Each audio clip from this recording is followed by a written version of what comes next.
Ήρεμα, με ευγένεια, ήρεμα. Θέλω να ηρεμήσεις λίγο. Δεν έχετε εικόνα, δεν με νοιάζει, μπορείτε να μιλήσετε για τον κόσμο. Λίγο. Θέλω να ευχαριστώ πολύ καταρχάς όλους που είστε απόψε εδώ, όλη την Ελλάδα, τους ομογενείς. Θέλω πάνω απ' όλα να ευχαριστήσω το γυμναστήριό μου που έπαιξε καθοριστικό ρόλο στην προεκλογικό μου αγώνα. Το σκυλάκι μου, τον Taylor, είσαι εδώ Taylor, όπως το Αντρέας στο Παντρέου, γιατί είμαι στα βήματα του Αντρέα και του Αλέξη, έτσι και εγώ, Taylor, I love you, thanks, είσαι ο λόγος που είμαι απόψε εδώ. Θέλω να ευχαριστήσω οπωσδήποτε τον Αλέξη Τσίπρα που με έφερε από την Αμερική, δεν πήγανε τσάμπα τα εισιτήριά του.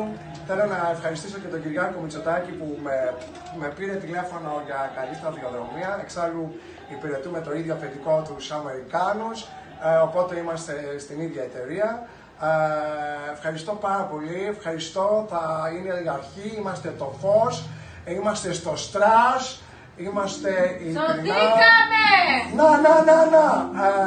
Υπάρχουν και οι πουλές.